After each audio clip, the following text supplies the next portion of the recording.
భగవత్ బంధువులారా, మనము రోజు భాతృహరి నీతి శతకము నుంచి రోజుకో పద్యం చొప్పున మనం తెలుసుకుంటున్నాము. ఈరోజు మరొక పద్యం గూర్చి తెలుసుకుందాము. వరకృప వృత్యులందు నిజవర్గమునందనుకూల వృత్తి కా పురుషులయందు సౌఖ్యము సుబుద్ధులయందనురక్తి దాల్మి సద్గురువులయందు గౌరవము కోవిదులందు నయంబు రాజులందరి జనులందు శౌర్యము మృగాక్షులయందున్ ప్రగల్భభావమే వరుస సంగాళ ప్రవీణులగు వారలయందు వసించు లోకముల్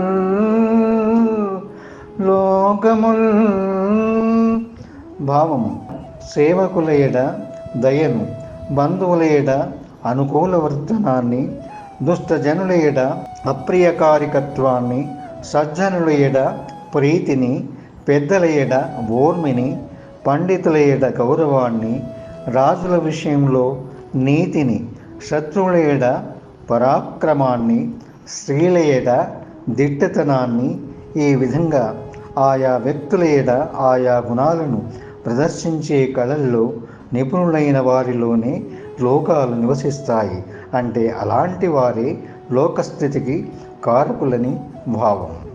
మరొకసారి పద్యం పాడుకుందాము. వరకృప మృత్యులందు నిజవర్గమునందనుకూల వృత్తి కా పురుషులయందు సౌఖ్యము సుబుద్ధులయందనురక్తి దాల్మి సద్గురువులయందు గౌరవము కోవిదులందు నయంబు రాజులందరి జనులందు శౌర్యము మృగాక్షులయందున్ మృగల్భభావమే వరుసంగళా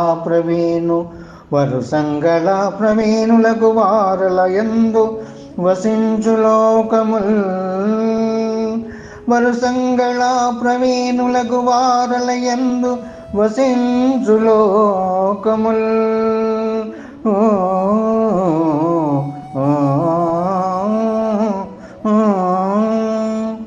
ఎంతో చక్కగా భావాన్ని మనం తెలుసుకున్నాము. తిరిగి మరొక పద్యం ద్వారా కలుసుకుందాము. స్వస్తి.